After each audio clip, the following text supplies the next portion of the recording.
Assalamualaikum warahmatullahi wabarakatuh. Perkenalkan, nama saya Agin Widianto, NIM 21055200040 dari Fakultas Ekonomi Bisnis Program Studi S1 Akuntansi Universitas Tekubang Semarang. Saya di sini akan mempresentasikan tentang manajemen risiko sebagai salah satu syarat tugas akhir semester yang diampu Bapak Dosen Arif Himawan Dwi Nugroho SE AK MM CA CPA. Berikut presentasinya, kita mulai.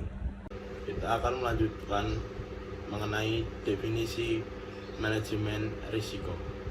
Manajemen risiko sendiri adalah suatu proses sistematis yang melibatkan identifikasi, analisis, penilaian, pengendalian, dan pemantauan risiko-risiko yang berpotensi mempengaruhi pencapaian tujuan sebuah organisasi atau individu. Tujuannya adalah untuk mengurangi dampak negatif dan mengoptimalkan peluang yang ada. Manajemen risiko melibatkan serangkaian langkah yang terstruktur dan berkelanjutan yang dapat diterapkan di berbagai sektor seperti sektor bisnis, sektor proyek, sektor keuangan, sektor kesehatan, dan lain-lainnya. Selanjutnya, kita akan melihat definisi manajemen risiko menurut para ahli. Menurut David Hilson pada tahun 2003 dalam Effective Opportunity Management for Project yang berjudul Exploiting Positive Rise, Hilson memperluas konsep manajemen risiko dengan memasukkan pengelolaan risiko positif atau juga bisa disebut dengan peluang. Ia menyatakan bahwa manajemen risiko adalah proses yang proaktif dan sistematis untuk memahami, mengelola, dan mengomunikasikan risiko dari semua jenis, baik positif maupun negatif, untuk meningkatkan peluang keberhasilan dan mengurangi ancaman terhadap tujuan. Selanjutnya, tujuan manajemen risiko sendiri yaitu memastikan bahwa perusahaan atau organisasi dapat memahami, mengukur, dan memantau berbagai jenis risiko yang dihadapi, serta memastikan bahwa kebijakan yang diterapkan dapat mengendalikan risiko tersebut. Untuk memastikan pelaksanaan yang efektif, diperlukan dukungan dalam merancang kebijakan dan pedoman manajemen risiko yang sesuai dengan kondisi perusahaan. Tujuan manajemen risiko umumnya adalah untuk memprediksi bahaya atau kejadian yang tidak menyenangkan dengan perhitungan yang cermat dan pertimbangan yang matang berdasarkan informasi awal guna menghindari hal-hal yang tidak diinginkan. Secara khusus, tujuan manajemen risiko sebagai berikut. Yang pertama, menyediakan informasi risiko kepada pihak regulator. Yang kedua, meminimalkan kerugian dari berbagai risiko yang tidak terkontrol. Yang ketiga, memastikan keberlangsungan perusahaan dengan perkembangan yang berkelanjutan. Yang keempat, mengelola biaya manajemen risiko secara efisien dan efektif. Dan yang kelima, memberikan rasa aman. Serta yang keenam, menjaga stabilitas pendapatan perusahaan dan memberikan kepuasan bagi pemilik dan pihak yang lain. Untuk mencapai tujuan ini, proses pengelolaan risiko mencakup identifikasi, pengukuran, hingga penanganan risiko. Dan sebagaimana dibahas dalam buku yang berjudul Mudah Memahami Manajemen Risiko Perusahaan. Selanjutnya, kredit yang diberikan. Kredit yang diberikan ini pemberian pinjaman atau fasilitas pembiayaan oleh bank atau lembaga kepada individu atau perusahaan dilakukan dengan harapan bahwa pinjaman tersebut akan dilunasi sesuai dengan syarat dan ketentuan yang telah disepakati. Selanjutnya, risiko kredit. Risiko kredit adalah potensi kerugian yang dihadapi oleh pemberi pinjaman atau lembaga keuangan akibat debitur gagal memenuhi kewajiban pembayaran pinjaman atau pembiayaan sesuai dengan persyaratan yang telah disepakati. Risiko ini bisa disebabkan oleh berbagai faktor seperti kondisi keuangan debitur, situasi ekonomi, dan perubahan dalam lingkungan bisnis. Manajemen risiko kredit bertujuan untuk mengidentifikasi, mengukur, memantau, dan mengendalikan risiko tersebut guna meminimalkan kemungkinan kerugian. Berikutnya, risiko kredit menurut para ahli.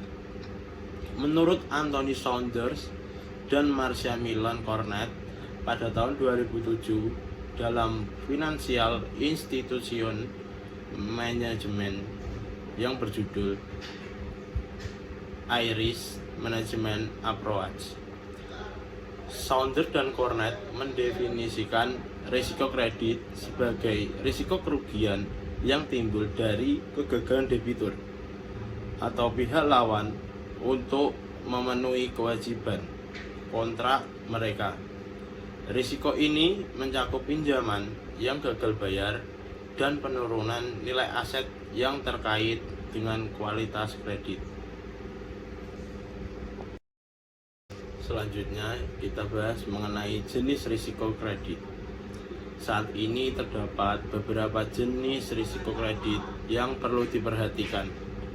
Secara umum ada 3 jenis utama yang sering terjadi di dunia perbankan. Ketiga risiko tersebut adalah: yang pertama, risiko kredit negara atau sovereign credit risk. Risiko ini berkaitan dengan kemampuan pemerintah untuk membayar utangnya. Jika pemerintah mengalami kesulitan dalam memenuhi kewajiban utang, risiko kredit negara ini akan muncul. Faktor-faktor yang dapat mempengaruhinya meliputi kondisi ekonomi negara, kebijakan pemerintah, dan situasi politik. Selanjutnya yang kedua, risiko kredit korporasi atau corporate credit risk. Risiko ini berkaitan dengan kemampuan perusahaan untuk memenuhi kewajiban keuangannya. Jika perusahaan mengalami kesulitan membayar utang, risiko kredit ini akan terjadi, yaitu risiko korporasi. Faktor-faktor yang mempengaruhi risiko ini diantara lain kondisi keuangan perusahaan, kinerja operasional, dan kondisi industri tempat perusahaan beroperasi. Yang ketiga, risiko kredit pelanggan retail atau retail customer credit risk.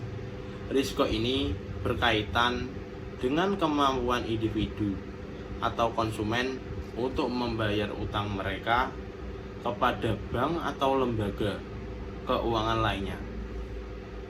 Jika pelanggan mengalami kesulitan untuk membayar utangnya, risiko kredit pelanggan retail inilah yang akan muncul. Faktor-faktor yang mempengaruhi risiko risiko kredit pelanggan retail ini diantara lain pendapatan pelanggan, yang kedua riwayat kredit, yang ketiga kondisi ekonomi yang mempengaruhi daya beli mereka, dan yang lain-lain. Selanjutnya yang kita bahas adalah faktor penyebab terjadinya kredit yang macet. Beberapa penyebab utama kredit yang macet meliputi: yang pertama, kondisi ekonomi yang buruk.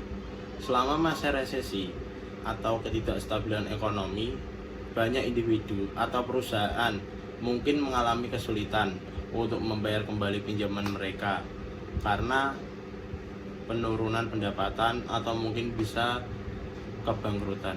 Selanjutnya yang kedua, ada pengangguran atau penurunan pendapatan. Yang dimaksudkan adalah peminjam yang kehilangan pekerjaan atau mengalami penurunan pendapatan secara tiba-tiba, mungkin kesulitan untuk membayar pinjaman mereka. Yang selanjutnya nomor 3, manajemen keuangan yang buruk.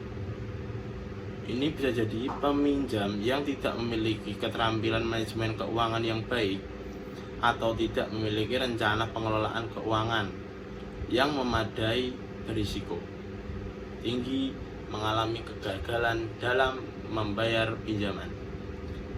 Selanjutnya, perubahan tingkat suku bunga. Kenaikan suku bunga ini oleh bank sentral atau lembaga keuangan dapat meningkatkan beban bunga bagi peminjam, sehingga pembayaran pinjaman menjadi lebih sulit. Yang kelima, ketidakstabilan harga barang dan jasa. Bisnis yang bergantung pada harga komoditas atau layanan tertentu mungkin menghadapi kesulitan jika harga barang atau layanan tersebut turun sangat drastis atau sangat tajam ya. Yang keenam, kredit yang berlebihan. Peminjam yang terlalu membebani diri dengan utang mungkin kesulitan membayar kembali pinjaman mereka, terutama jika pendapatan tidak cukup atau kurang untuk menutupi pembayaran utang dan biaya hidup sehari-hari. Selanjutnya, perubahan hukum atau regulasi. Ini adalah perubahan dalam hukum atau regulasi yang mempengaruhi industri tertentu atau persyaratan peminjaman bisa menyebabkan risiko kredit. Misalnya, perubahan undang-undang tentang perlindungan konsumen dapat mempengaruhi kebijakan pemberian kredit. Selanjutnya, kolektibilitas kredit. Kolektibilitas kredit adalah evaluasi terhadap kemampuan debitur untuk memenuhi kewajibannya dalam membayar cicilan atau tagihan utang kepada pihak lain. Penilaian ini biasanya dilakukan oleh bank atau lembaga keuangan lainnya yang memberikan pinjaman atau kredit tersebut. Dengan kata lain, kolektibilitas menentukan apakah Anda atau perusahaan Anda layak untuk mendapatkan pinjaman dengan jumlah tertentu. Bank dapat menganalisis tingkat kelancaran atau kesulitan seorang debitur dalam membayar tagihan melalui laporan SLIK atau Sistem Layanan Informasi Keuangan yang juga dikenal sebagai BI Checking. Laporan ini pada dasarnya dapat diakses oleh siapapun melalui situs OJK atau Otoritas Jasa Keuangan. Laporan tersebut mencatat riwayat debitur kepada penyedia pinjaman. Jika transaksi terpantau macet atau tidak memenuhi kewajiban, data Anda akan dikirimkan ke OJK dan Anda akan dikategorikan dalam daftar hitam layanan pinjaman. Selanjutnya, kita akan membahas tentang peraturan OJK tentang kolektibilitas kredit. Debitur akan dinilai tingkat kelancaran pembayaran kreditnya berdasarkan peraturan OJK atau POJK nomor 40 POJK 03/2019 tentang penilaian kualitas aset bank umum. Peraturan ini mengatur bagaimana bank mengklasifikasikan kualitas kredit berdasarkan risiko pembiayaan yang diberikan kepada nasabah. Klasifikasi kredit ini dibagi menjadi 5 tingkatan. Yang pertama, kolektibilitas yang pertama, selanjutnya kolektibilitas yang kedua, selanjutnya kolektibilitas yang ketiga, dan kolektibilitas yang keempat, serta kolektibilitas yang kelima. Selain itu, peraturan OJK ini menetapkan ketentuan untuk penyediaan cadangan kerugian kredit atau bisa disebut CKK. Bank perlu menyediakan cadangan ini untuk mengantisipasi kemungkinan gagal bayar dari debitur. Dengan demikian, operasional bank dapat tetap berjalan lancar meskipun gagal bayar.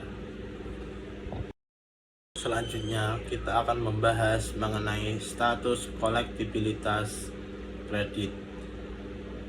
Status kolektibilitas kredit yang ditetapkan oleh OJK dan Bank Indonesia terbagi menjadi 5 bagian. Yang pertama, lancar atau kolektibilitas yang pertama.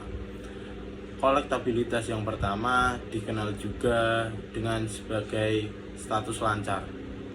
Ini berarti debitur memiliki riwayat kredit yang baik tanpa pernah terlambat ataupun menunda pembayaran cicilan pinjaman. Status ini juga disebut performing loan atau PL. Jika Anda masuk dalam kategori ini, peluang untuk mendapatkan pinjaman dalam jumlah besar dengan cepat akan lebih mudah diberikan oleh bank karena Anda dianggap mampu atau layak untuk memenuhi tanggung jawab sesuai kemampuan. Yang kedua, dalam perhatian khusus atau juga disebut kolektibilitas yang kedua. Status ini masih tergolong performing loan, namun debitur dianggap bermasalah karena terlambat membayar pinjaman melebihi jatuh tempo yang ditentukan selama kurang lebih 90 hari atau 3 bulan. Debitur dalam kategori ini masih memiliki kemampuan untuk membayar dari segi aliran kas, tetapi mengalami kendala dalam pelunasan. Biasanya, bank akan memperpanjang tenor untuk membantu debitur melunasi kreditnya. Yang ketiga, kurang lancar atau termasuk kolektibilitas yang ketiga. Debitur dengan status kolektibilitas yang ketiga biasanya menerima surat peringatan atau bisa disebut dengan SP dari bank karena terlambat membayar melebihi jatuh tempo selama 90 hari. Bank akan mulai menghitung setiap tunggakan termasuk pokok, administrasi, dan bunga. Diskusi dengan debitur sangat diperlukan untuk meninjau kembali kemampuan mereka dalam memenuhi tanggung jawab. Jika ada peluang pelunasan, bank akan melakukan restrukturisasi pinjaman. Selanjutnya diragukan termasuk golongan kolektibilitas yang keempat. Debitur yang terlambat membayar pinjaman lebih dari 4 bulan dikategorikan dalam kolektibilitas yang keempat dengan status diragukan. Bank akan mengevaluasi dan menilai bahwa debitur tidak memiliki kemampuan lagi untuk membayar angsuran.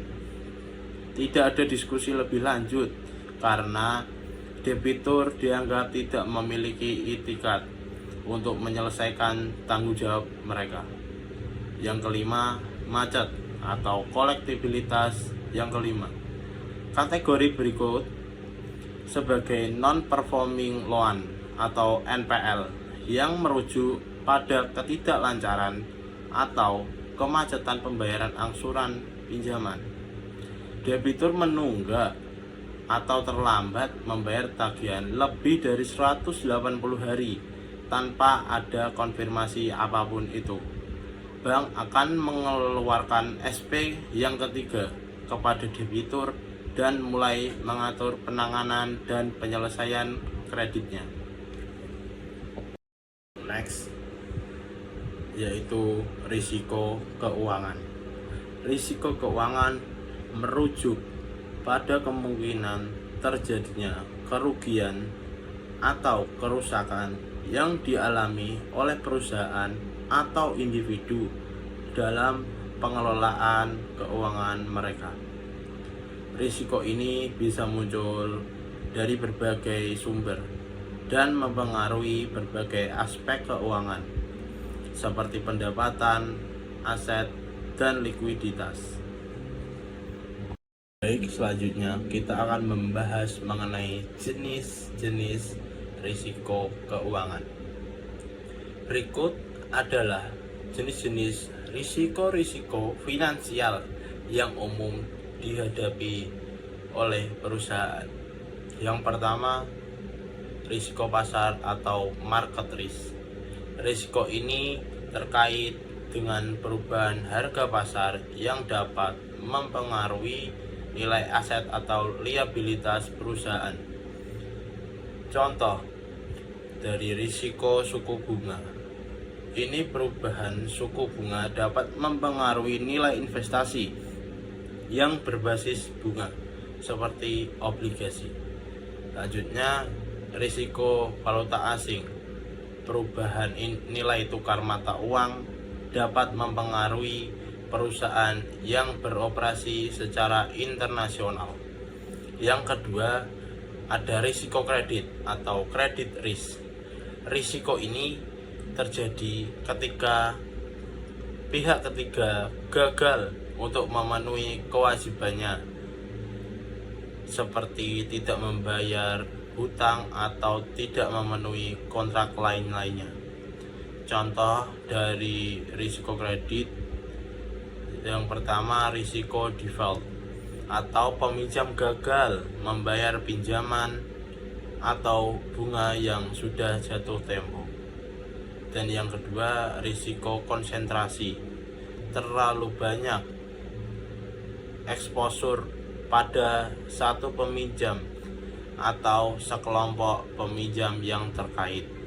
Yang ketiga, risiko likuiditas atau liquidity risk. Risiko ini terjadi ketika perusahaan tidak mampu memenuhi kewajiban jangka pendeknya karena tidak memiliki aset likuid yang cukup. Contohnya sebagai berikut. Dari risiko pendanaan, kesulitan memperoleh dana untuk memenuhi kebutuhan operasional atau investasi. Yang kedua, risiko likuiditas pasar. Contohnya, tidak dapat menjual aset dengan cepat tanpa menurunkan harga secara signifikan. Yang keempat, risiko operasional atau operational risk. Risiko ini terkait dengan kegagalan internal dalam proses, sistem atau kebijakan yang dapat menyebabkan kerugian keuangan. Contohnya dari risiko sistem, kegagalan sistem teknologi informasi yang mengganggu operasi bisnis. Yang kedua, risiko karyawan, yaitu kesalahan atau tindakan tidak etis oleh karyawan yang merugikan perusahaan. Yang kelima, risiko hukum dan regulasi atau bisa disebut legal and regulatory risk. Risiko ini terjadi ketika perusahaan menghadapi masalah hukum atau tidak memenuhi peraturan dan regulasi yang berlaku. Contoh perubahan regulasi, peraturan baru yang mempengaruhi operasi bisnis atau profitabilitas. Yang kedua, litigasi, tuntutan hukum yang mengakibatkan biaya yang signifikan. Yang keenam, risiko strategis atau strategic risk. Risiko ini terkait dengan keputusan strategis yang dapat mempengaruhi kelangsungan hidup atau pertumbuhan perusahaan. Contohnya risiko M&A atau akuisisi merger yang gagal memberikan nilai yang diharapkan. Dan yang kedua, risiko persaingan, yaitu kehilangan mangsa pasar karena strategi kompetitor yang lebih baik. Dan yang ketujuh, risiko reputasi atau reputational risk. Risiko ini terkait dengan kerusakan reputasi perusahaan yang dapat mempengaruhi kepercayaan pelanggan seperti investor atau pemangku kepentingan lainnya. Contohnya, krisis publisitas negatif karena produk sudah cacat, atau skandal perusahaan. Ketidakpuasan pelanggan bisa jadi keluhan pelanggan yang meluas dan merusak citra perusahaan. Yang terakhir, risiko sistemik atau systemic risk. Risiko ini terkait dengan keruntuhan pasar atau ekonomi secara keseluruhan yang dapat mempengaruhi semua pemain di industri perusahaan. Contohnya, krisis keuangan global. Contohnya global yang menyebabkan penurunan drastis dalam permintaan dan pendapatan. Selanjutnya yang kita bahas yaitu risiko hukum atau bisa disebut legal risk. Risiko hukum adalah risiko yang muncul ketika perusahaan menghadapi masalah hukum atau tidak mematuhi peraturan dan regulasi yang berlaku. Risiko ini dapat menyebabkan kerugian finansial, kerusakan reputasi, dan gangguan operasional bagi perusahaan. Selanjutnya kita akan membahas mengenai risiko reputasi atau reputational risk. Reputasi perusahaan adalah salah satu aset yang paling berharga. Perusahaan dengan reputasi yang baik cenderung berkinerja lebih baik, menarik lebih banyak talenta berkualitas, dan beroperasi dengan lebih efisien secara keseluruhan. Di era digital saat ini, kesalahan kecil, komunikasi yang tidak pantas, atau serangan yang ditargetkan dapat dengan mudah merusak reputasi perusahaan. Risiko reputasi ini yaitu potensi kerugian yang dialami perusahaan akibat kerusakan reputasionalnya. Reputasi yang rusak dapat mempengaruhi berbagai aspek bisnis, termasuk kepercayaan pelanggan, hubungan dengan pemangku kepentingan, dan nilai pasar perusahaan. Risiko reputasi bisa timbul dari berbagai sumber, termasuk kesalahan operasional, perilaku yang tidak etis, dan krisis komunikasi. Selanjutnya, kita akan membahas definisi manajemen risiko kredit. Manajemen risiko kredit sendiri adalah proses identifikasi, pengukuran, dan pengelolaan risiko yang berkaitan dengan ketidakmampuan debitur untuk memenuhi kewajiban keuangannya. Proses ini melibatkan analisis kredit, pemantauan portofolio kredit, serta pengembangan kebijakan dan prosedur yang bertujuan untuk meminimalkan kerugian yang disebabkan oleh gagal bayar. Manajemen risiko kredit yang efektif sangat penting untuk menjaga kesehatan keuangan lembaga dan memastikan kelangsungan bisnis.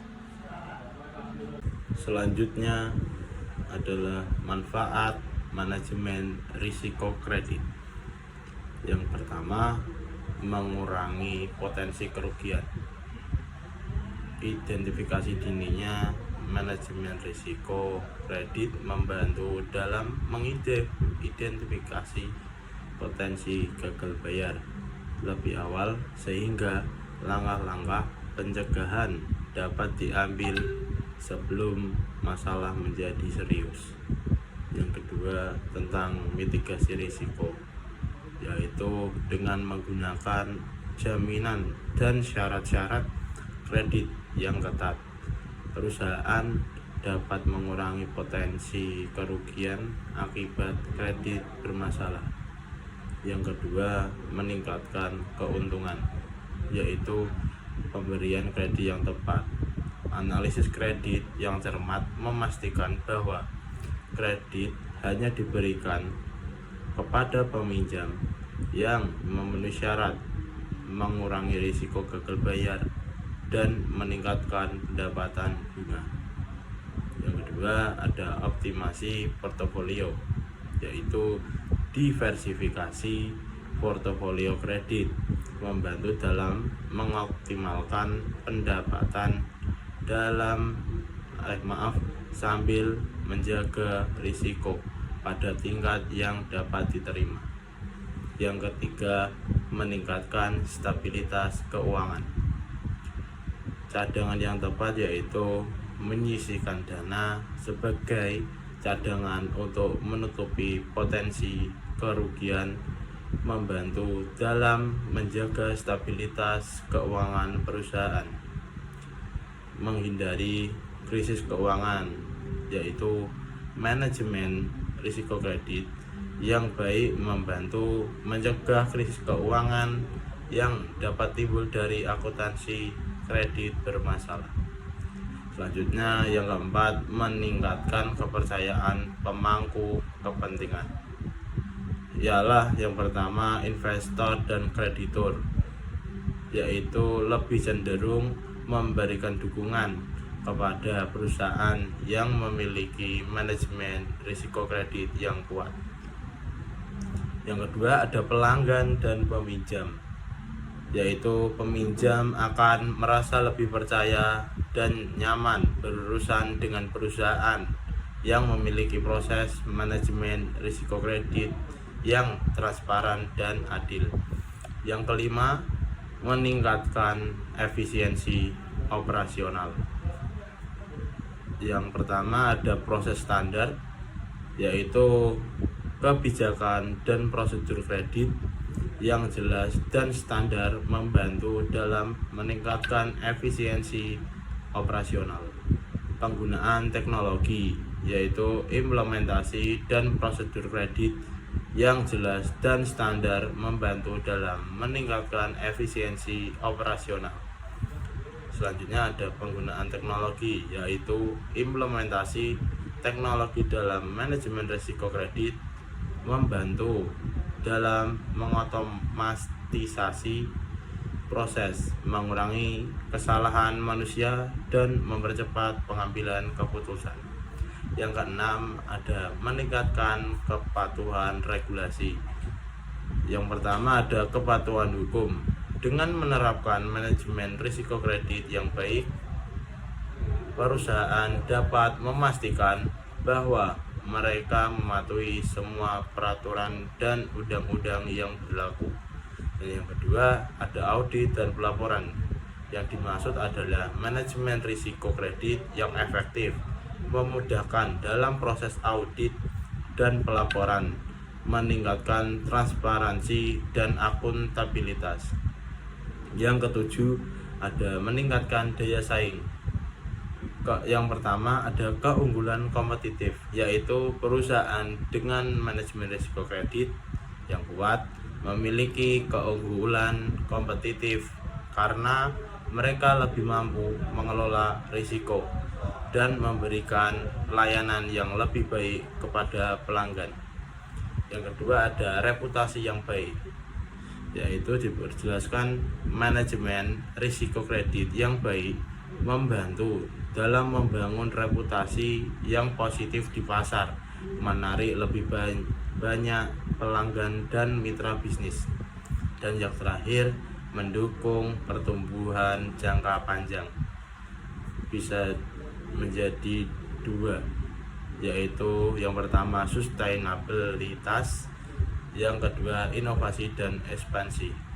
Yang pertama kita bahas sustainabilitas, atau dengan mengelola risiko kredit secara efektif, perusahaan dapat memastikan pertumbuhan yang berkelanjutan dan kesuksesan jangka panjang. Dan yang kedua inovasi dan ekspansi, yaitu manajemen risiko kredit yang baik memberikan fondasi yang kuat untuk inovasi dan ekspansi ke pasar baru. Selanjutnya ada tujuan manajemen risiko kredit.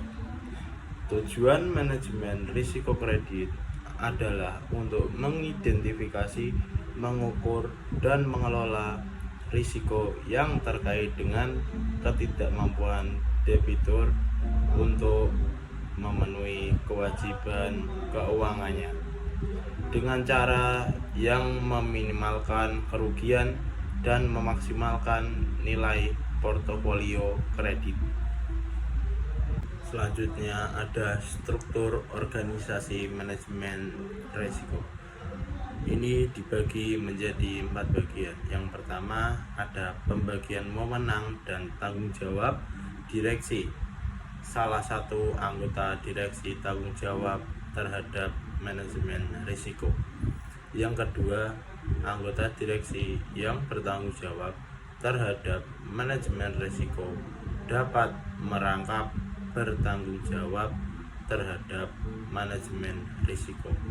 Yang ketiga, ada pembentukan fungsi manajemen risiko dengan membentuk komite manajemen risiko, satuan kerja atau pejabat eksekutif.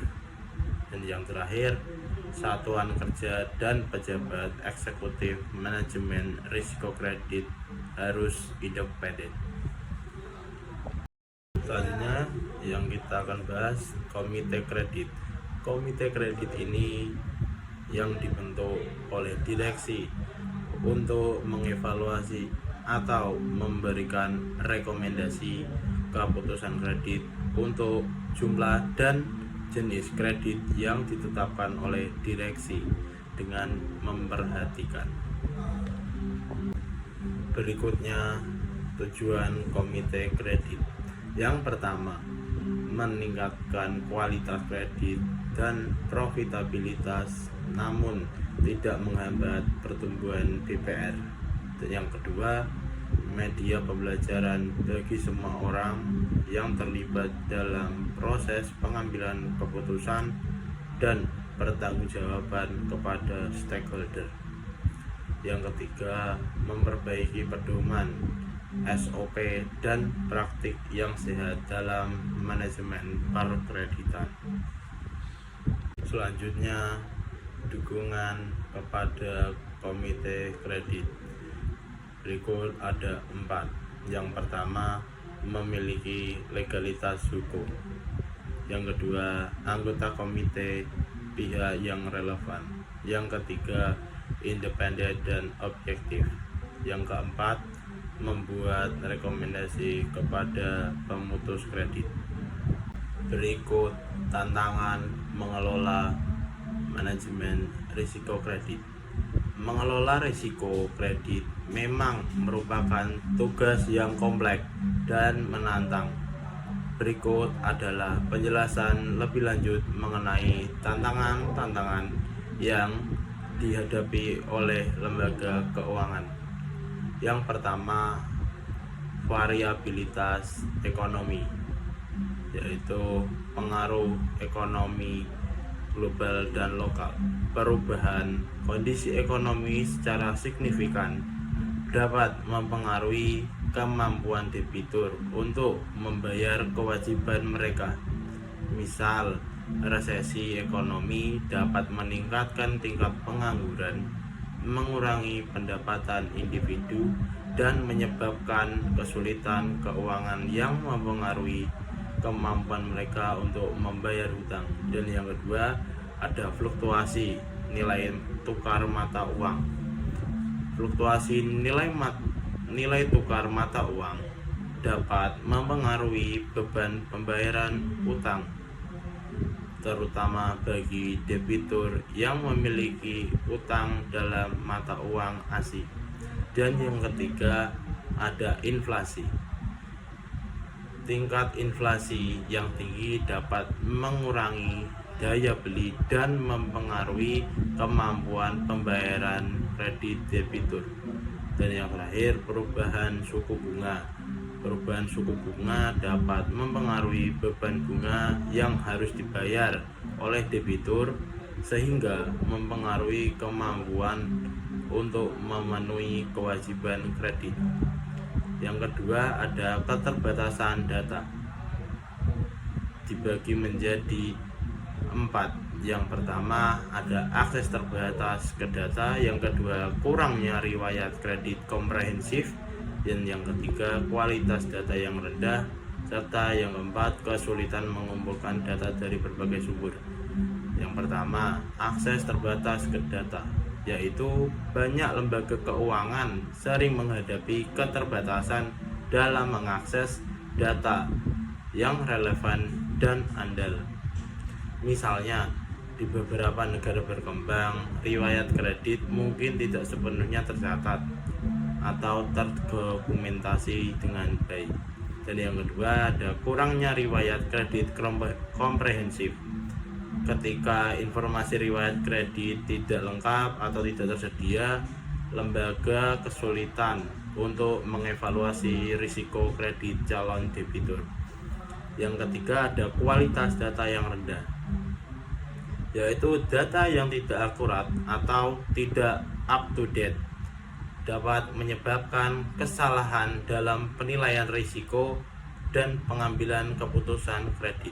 Dan yang terakhir, kesulitan mengumpulkan data dari berbagai sumber, yaitu lembaga keuangan mungkin menghadapi tantangan dalam mengumpulkan dan mengintegrasikan data dari berbagai sumber yang berbeda, seperti data internal, eksternal, dan data alternatif. Yang ketiga, ada kompleksitas portofolio.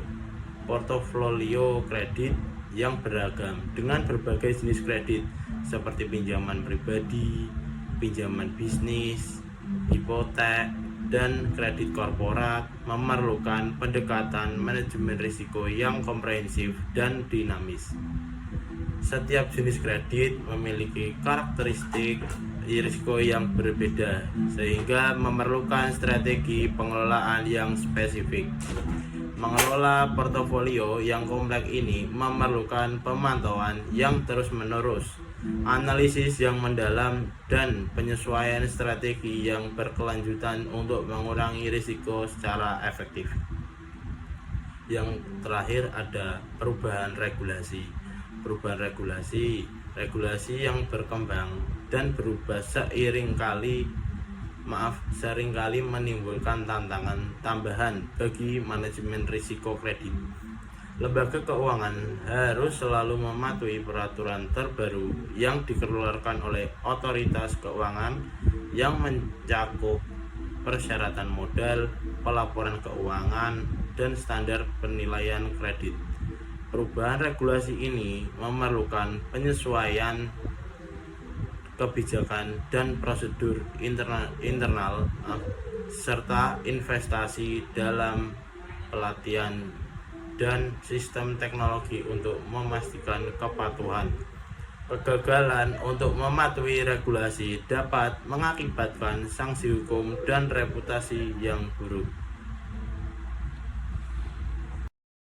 Selanjutnya bisa dilihat strategi manajemen risiko secara umum. Berikut beberapa strategi yang secara umum bisa Anda lakukan untuk strategi manajemen kredit.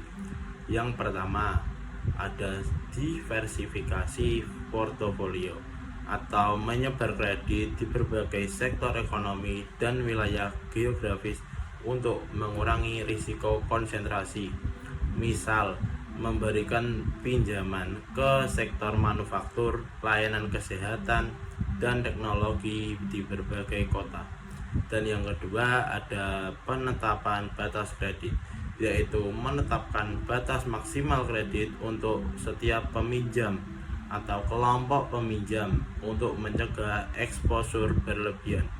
Contohnya, menetapkan bahwa tidak lebih dari 10% dari total portofolio kredit diberikan di sektor konstruksi.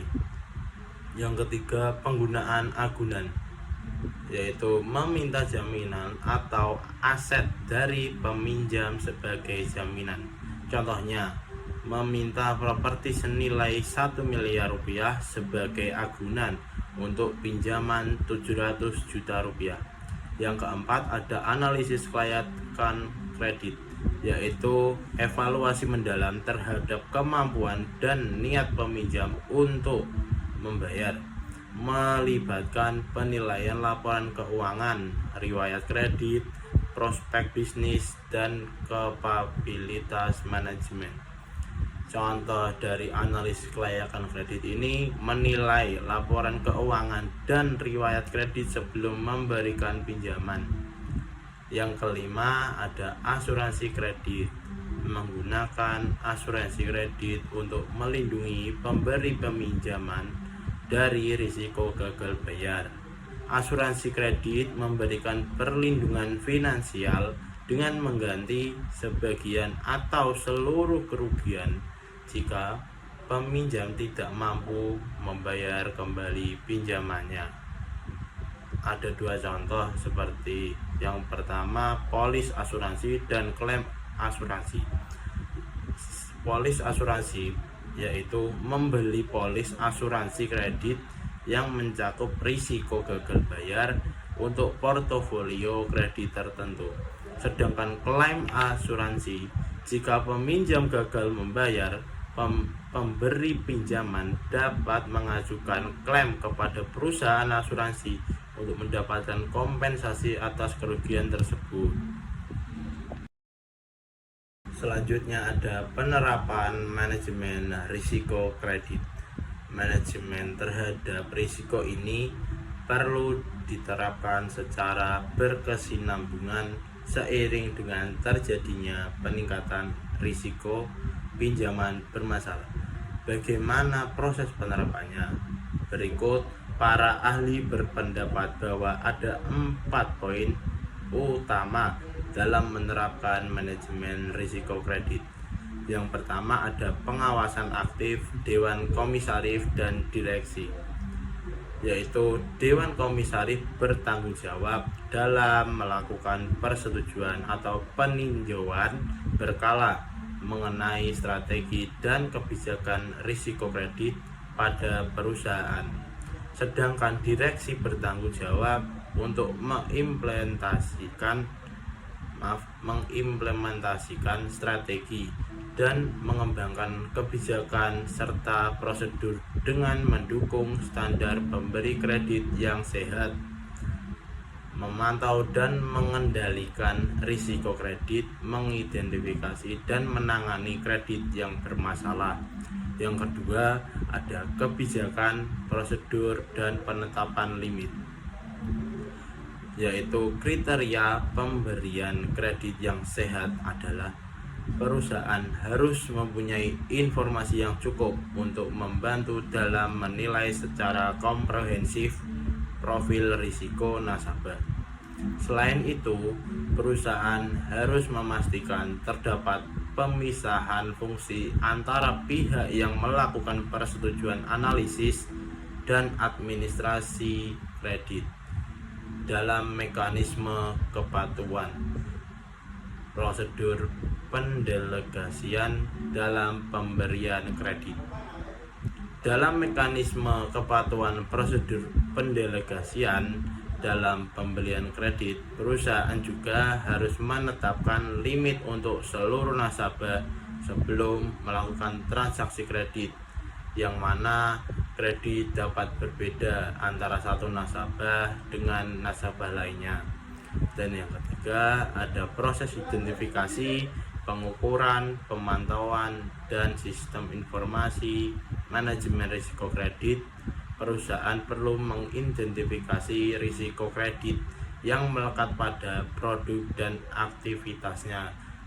Berikut kegiatan peminjaman dan jasa pembiayaan perdagangan harus memperhatikan kondisi keuangan nasabah dan ketetapan waktu membayar. Selain itu, sistem pengukuran risiko kredit mempertimbangkan karakteristik setiap jenis risiko transaksi kredit, kondisi keuangan nasabah, jangka waktu kredit, aspek jaminan, potensi terjadinya kegagalan, dan kemampuan bank untuk menyerap potensi kegagalan. Perusahaan perlu mengembangkan dan menerapkan sistem informasi dan prosedur untuk memantau kondisi setiap nasabah, dapat menyediakan laporan dan data secara akurat, dan pejabat lainnya dan tepat waktu untuk mendukung pengambilan keputusan oleh direksi atau pejabat lainnya, serta menyediakan data mengenai jumlah exposure kredit. Dan yang keempat, sistem pengendalian intern, yaitu perusahaan perlu mengkaji ulang terhadap proses penyaluran kredit. Tidak hanya itu, perusahaan harus memiliki prosedur pengelolaan penanganan kredit bermasalah, termasuk sistem deteksi kredit bermasalah secara tertulis dan menerapkannya secara efektif. Jika tidak memiliki kredit bermasalah yang cukup signifikan, perusahaan harus memisahkan fungsi penyelesaian kredit bermasalah dengan fungsi yang memutuskan penyaluran kredit. Selanjutnya ada prinsip 5C, yaitu karakter, kapasitas, modal, agunan, dan kondisi. Berikut kita akan jelaskan satu persatu. Yang pertama ada karakter. Prinsip 5C dalam pemberian kredit. Yang pertama adalah karakter. Karakter pada 5C kredit adalah reputasi dan riwayat penelunasan pinjaman dari calon peminjam. Prinsip ini akan menelaah laporan kredit peminjam termasuk milik pribadi dan keluarga. Selain itu, laporan tersebut juga berisi informasi tentang rekening penagihan, kebangkrutan, serta kondisi finansial calon peminjam. Informasi-informasi tersebut akan memberikan gambaran risiko kredit peminjam pada pemberi pinjaman.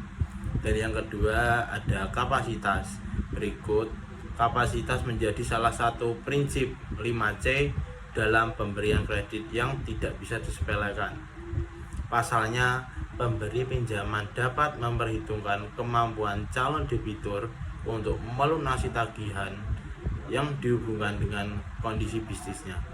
Terdapat beberapa hal-hal yang bisa dijadikan bahan pertimbangan bank. Di antaranya yang pertama ada managerial capacity, yaitu calon debitur untuk mengelola usaha secara baik dan benar. Beberapa kasus yang menjadi perhatian bagi pemberi pinjaman adalah calon debitur yang bersikap agresif dalam pengembangan bisnisnya. Artinya, ia bersikeras untuk membereskan segala permasalahan bisnis seorang diri tanpa adanya pembagian kerja yang jelas. Hal ini tentunya meningkatkan risiko penyalahgunaan kredit apabila calon debitur bersikap one man show. Yang kedua ada financial capacity, yaitu kapasitas finansial calon debitur juga penting untuk dianalisis sebelum pengajuan pinjaman disetujui. Pihak bank perlu mempertimbangkan bagaimana calon debitur mengelola keuangannya serta bagaimana prospek perkembangan bisnis kedepannya sehingga risiko kerugian dapat diperhitungkan. Yang ketiga ada technical capacity, indikator terakhir dari prinsip kapasitas, yaitu analisis proses produksi. Dalam hal ini, pemberi pinjaman harus mempertimbangkan segala risiko proses produksi, mulai dari faktor-faktor yang berpotensi menghambat keberlangsungan bisnis, hingga bagaimana calon debitur menghadapi ketidakpastian ketersediaan bahan baku yang kemudian mempengaruhi tingkat penjualan produk. Yang ketiga ada modal atau kapital. Prinsip 5C dalam pemberian kredit lainnya adalah faktor kecukupan modal yang dimiliki calon debitur dalam operasional bisnisnya. Perlu diketahui, modal usaha mencakup uang tunai, aset berharga, atau properti yang digunakan sebagai sumber pembiayaan suatu usaha. Umumnya, pemberi pinjaman tidak akan mendanai keseluruhan biaya suatu usaha. Strategi ini dilakukan supaya pemberi pinjaman bisa mengetahui sumber pemasukan lainnya yang dimiliki calon debitur untuk menopang usahanya. Yang keempat ada kolateral atau agunan. Berikutnya prinsip 5C dalam pemberian kredit, yaitu kolateral atau agunan, yang merupakan jaminan aset ketika calon debitur mengajukan pinjaman. Pada dasarnya, kolateral adalah hal yang turut dipertimbangkan dalam kegiatan pinjam-meminjam. Idealnya, jaminan yang diberikan oleh calon debitur nilainya lebih tinggi dari jumlah kredit yang dikehendaki. Tujuan dari pengadaan agunan adalah sebagai jaminan terhadap risiko kerugian yang timbul. Di samping itu, jaminan sudah menjadi penanda keseriusan calon debitur untuk menjalankan komitmennya serta membayar kewajiban kredit. Yang kelima ada condition atau kondisi. Prinsip 5C dalam pemberian kredit yang terakhir adalah kondisi finansial calon debitur. Selain digunakan untuk memprediksi tingkat keberhasilan usaha, pemberi pinjaman juga dapat memperhitungkan risiko gagal bayar dari calon debitur. Pada prinsip ini, pihak pemberi pinjaman akan menganalisis berbagai hal, misalnya kondisi ekonomi makro, tingkat suku bunga, nilai tukar rupiah, dan lain sebagainya. Oleh karena itu, jika kondisi keuangan calon debitur terbilang kurang meyakinkan, pemberi pinjaman cenderung akan menolak pengajuan pinjaman. Selanjutnya ada gejala awal timbulnya kredit masalah. Indikasi awal tersebut dapat dideteksi dari kejadian-kejadian sebagai berikut. Contohnya sebagai pembayaran angsuran tersendat-sendat. Yang kedua ada kondisi keuangan menurun. Yang ketiga ada mengajukan perpanjangan kredit. Yang keempat ada masalah perburuan. Yang kelima ada resesi ekonomi. Yang keenam ada bencana alam, dan yang terakhir lain-lainnya. Selanjutnya, penyebab terjadinya kredit masalah. Kredit bermasalah dapat terjadi karena berbagai faktor, baik internal maupun eksternal. Berikut adalah beberapa penyebab utama kredit bermasalah. Yang pertama ada penilaian kredit yang kurang tepat, yaitu analisis kredit yang tidak teliti, kurangnya ketelitian dalam menilai kemampuan dan niat peminjam untuk melunasi hutang. Selanjutnya ada penilaian agunan yang berlebihan, Yang dimasukkan adalah menilai jaminan dengan menilai yang terlalu tinggi sehingga tidak realistis dan jika susah untuk dijual. Yang kedua ada perubahan kondisi ekonomi. Yang pertama ada resesi ekonomi, yaitu penurunan aktivitas ekonomi yang mengurangi pendapatan dan kemampuan membayar pinjaman. Selanjutnya ada fluktuasi suku bunga, yaitu kenaikan suku bunga yang signifikan dapat menambah beban bunga bagi peminjam. Yang ketiga ada inflasi, yaitu inflasi yang tinggi dapat mengurangi daya beli dan meningkatkan biaya operasional bisnis. Yang ketiga ada kondisi keuangan peminjam. Ada contoh dua, yang pertama cash flow yang buruk atau aliran kas yang tidak stabil atau negatif sehingga peminjam tidak mampu untuk memenuhi kewajiban hutang. Yang kedua ada beban utang yang tinggi, yaitu peminjam memiliki tingkat utang yang terlalu tinggi dibandingkan dengan pendapatan atau ekuitas. Yang keempat ada kegagalan usaha. Ada dua, yaitu penurunan permintaan pasar, yaitu proses atau jasa yang ditawarkan oleh peminjam tidak lagi diminati oleh pasar. Yang kedua ada persaingan yang ketat, peningkatan kompetensi yang menyebabkan penurunan pendapatan dan keuntungan. Yang kelima ada faktor eksternal. Berikut ada dua contoh. Yang pertama perubahan regulasi, yaitu perubahan kebijakan pemerintah yang mempengaruhi operasional bisnis peminjam. Yang kedua ada krisis global, yaitu peristiwa global seperti pandemi atau krisis keuangan yang menyebabkan penurunan aktivitas ekonomi. Untuk mencegah kredit bermasalah, lembaga keuangan perlu menerapkan analisis kredit yang mendalam, pemantauan berkelanjutan, serta strategi manajemen yang efektif. Yang terakhir ada penyelamatan dan penyelesaian kredit bermasalah.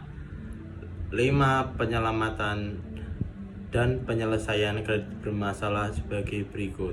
Yang pertama ada rescheduling. Rescheduling atau penjadwalan ulang adalah metode untuk menangani kredit bermasalah dengan mengubah jadwal pembayaran utang, memberikan keringanan bagi debitur yang menghadapi kesulitan finansial. Berikut penjelasan tentang rescheduling. Yang pertama ada tujuan rescheduling, yaitu dibagi penjadwalan ulang dilakukan untuk membantu debitur yang kesulitan membayar utang sesuai jadwal awal dengan tujuan untuk mencegah gagal bayar dan memungkinkan pelunasan utang dalam jangka waktu lebih panjang atau dengan syarat yang lebih ringan. Selanjutnya ada manfaat rescheduling. Yang pertama ada mencegah gagal bayar, yaitu membantu debitur menghindari gagal bayar yang bisa merusak reputasi kredit dan hubungan dengan pemberi pinjaman. Yang kedua ada mengurangi beban keuangan debitur, yaitu mengurangi tekanan keuangan jangka pendek dan memberikan lebih banyak waktu untuk memulihkan kondisi keuangan. Selanjutnya ada meningkatkan peluang pembayaran, yaitu meningkatkan peluang pemberi pinjaman untuk mendapatkan kembali dana yang dipinjamkan meskipun dengan jangka waktu lebih lama. Yang terakhir memperbaiki hubungan bisnis, yaitu menunjukkan niat baik dari kedua belah pihak untuk bekerja sama mencari solusi yang saling menguntungkan, memperkuat hubungan bisnis jangka panjang. Selanjutnya ada tantangan rescheduling, kompleksitas negosiasi, yaitu negosiasi syarat baru bisa menjadi proses kompleks dan memakan waktu. terutama jika ada ketidakpastian antara debitur dan pemberi pinjaman. Yang kedua adalah risiko kegagalan berulang. Meskipun telah dijadwalkan ulang, terdapat risiko bahwa debitur masih tidak mampu memenuhi kewajibannya di masa depan. Pengaruh terhadap laporan keuangan, yaitu rescheduling, dapat mempengaruhi laporan keuangan pemberi pinjaman, terutama dalam hal pengakuan pendapatan dan provisi untuk kerugian kredit. Yang terakhir, penjadwalan ulang yang tepat dan efektif dapat mengelola kredit bermasalah dengan lebih baik, memberikan manfaat bagi kedua belah pihak, dan menjaga stabilitas keuangan lembaga pemberi pinjaman. Yang kedua ada reconditioning atau penyesuaian kembali, adalah metode yang digunakan untuk menangani kredit bermasalah dengan mengubah syarat dan ketentuan kredit selain jadwal pembayaran untuk memberikan kelonggaran kepada debitur yang menghadapi kesulitan finansial. Berikut penjelasan mengenai reconditioning. Yang pertama ada tujuan reconditioning. Reconditioning bertujuan untuk membantu debitur yang kesulitan untuk memenuhi kewajiban kreditnya dengan menyesuaikan syarat dan ketentuan pinjaman. Ini dilakukan untuk menghindari gagal bayar dan memberikan peluang bagi debitur untuk melunasi utangnya dengan syarat yang lebih sesuai dengan kondisi keuangannya. Selanjutnya ada manfaat reconditioning. Yang pertama ada mencegah gagal bayar, yaitu reconditioning membantu debitur menghindari gagal bayar yang dapat merusak reputasi kredit dan berhubungan dengan pemberi pinjaman. Yang kedua ada mengurangi beban keuangan debitur, yaitu dengan penyesuaian syarat kredit, debitur dapat mengurangi tekanan keuangan dan memiliki lebih banyak waktu untuk memulihkan kondisi keuangan mereka. Yang ketiga ada meningkatkan peluang pembayaran, yaitu pemberi pinjaman meningkatkan peluang untuk mendapatkan kembali dana yang dipinjamkan meskipun dengan syarat yang telah disesuaikan. Yang terakhir ada memperbaiki hubungan bisnis. Reconditioning menunjukkan niat baik dari kedua belah pihak untuk bekerja sama dalam mencari solusi yang saling menguntungkan sehingga dapat memperkuat hubungan bisnis jangka panjang. Selanjutnya ada tantangan reconditioning, kompleksitas negosiasi, yaitu negosiasi syarat baru bisa menjadi proses yang kompleks dan memakan waktu, terutama jika terdapat ketidaksepakatan antara debitur dan pemberi pinjaman. Yang kedua ada risiko kegagalan berulang. Meskipun telah disesuaikan, terdapat risiko bahwa debitur masih tidak mampu memenuhi kewajibannya di masa depan. Yang terakhir, pengaruh terhadap laporan keuangan. Reconditioning dapat mempengaruhi laporan keuangan pemberi pinjaman, terutama dalam hal pengakuan pendapatan dan provisi untuk kerugian kredit. Dengan penyesuaian yang tepat dan efektif, kredit bermasalah dapat dikelola dengan lebih baik, sehingga memberikan manfaat bagi kedua belah pihak dan menjaga stabilitas keuangan lembaga pemberi pinjaman. Yang ketiga ada restrukturing, yaitu restrukturisasi adalah metode yang digunakan mengelola kredit bermasalah dengan melakukan perubahan menyeluruh terhadap syarat dan ketentuan pinjaman. Tujuan utama dari restrukturisasi adalah memberikan kelonggaran kepada debitur yang mengalami kesulitan keuangan dan membantu mereka untuk tetap memenuhi kewajiban pembayaran utang. Berikut penjelasan mengenai restrukturisasi. Yang pertama ada tujuan restrukturisasi, yaitu bertujuan untuk membantu debitur yang mengalami kesulitan keuangan dengan menyesuaikan syarat dan ketentuan pinjaman, sehingga mereka dapat terus memenuhi kewajiban pembayaran utangnya.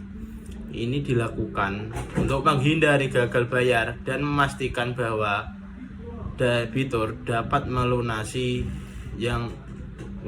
utangnya dengan syarat yang lebih sesuai dengan kondisi keuangannya. Selanjutnya ada manfaat restrukturisasi. Yang pertama, mencegah gagal bayar.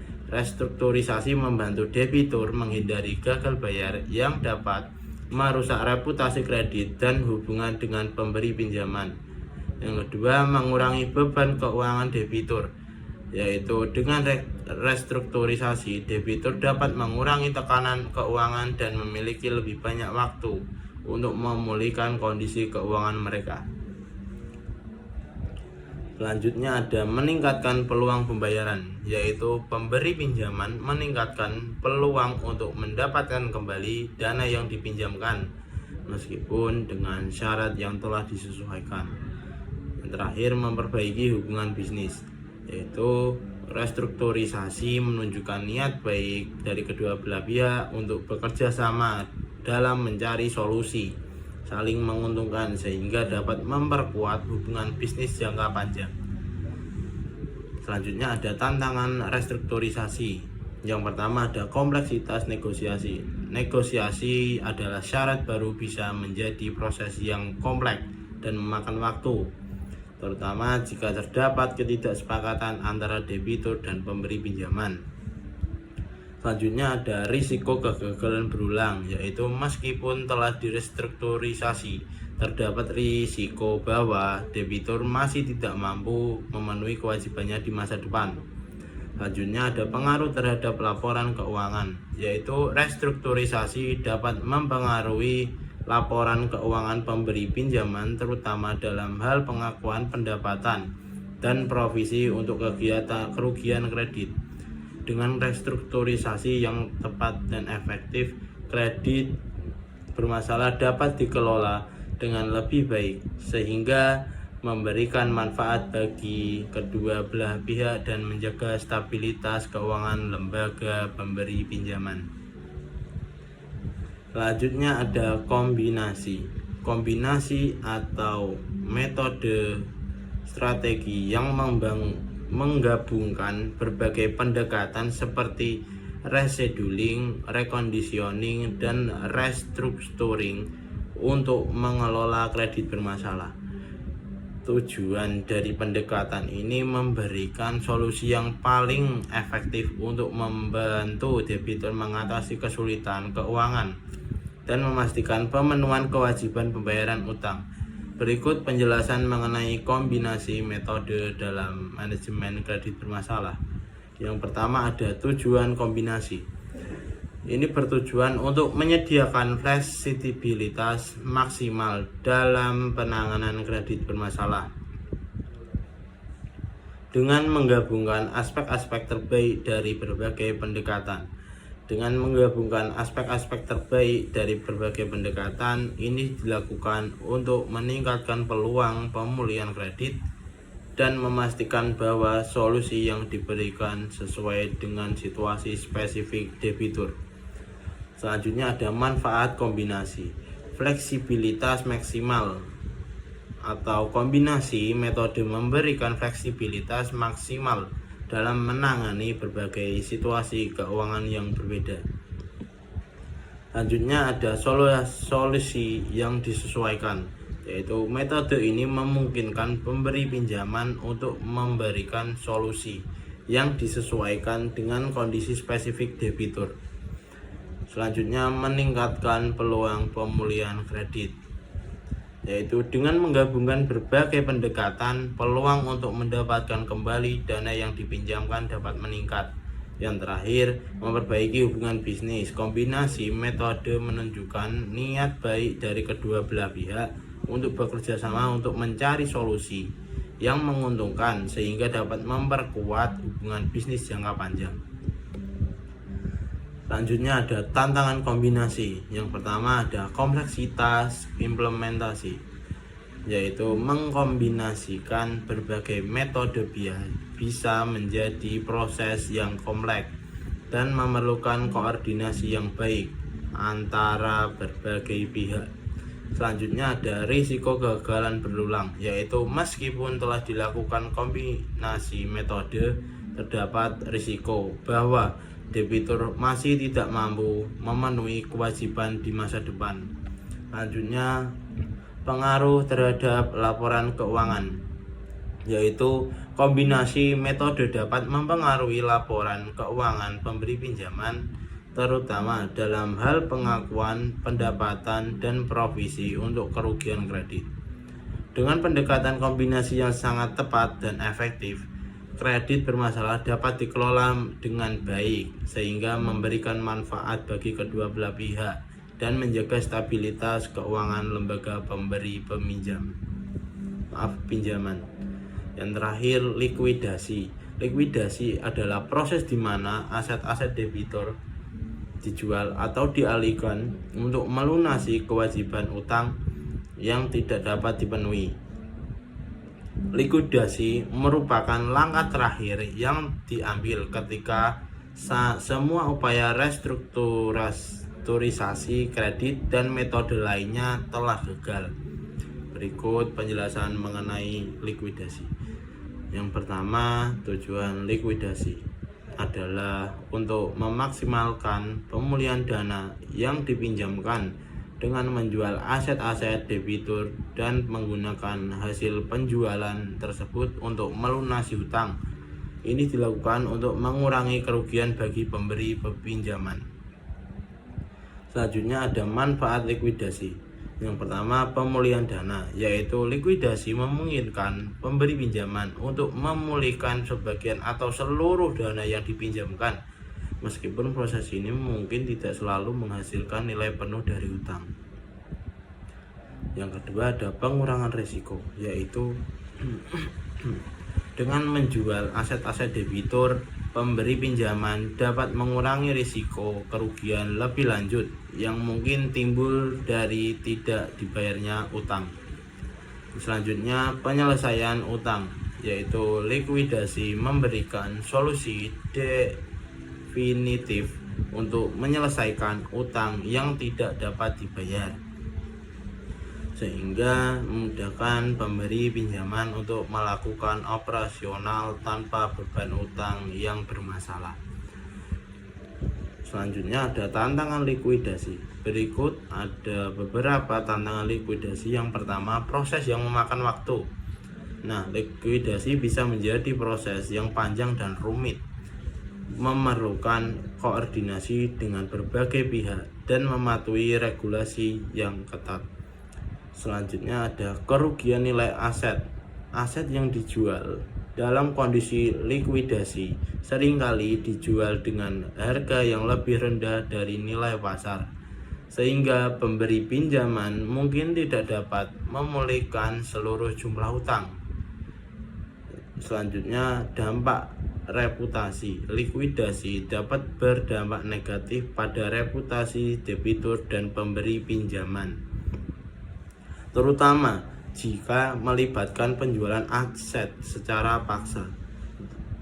Yang terakhir, konflik hukum, yaitu proses likuidasi mungkin menghadapi tantangan hukum dari debitur atau pihak ketiga yang merasa dirugikan.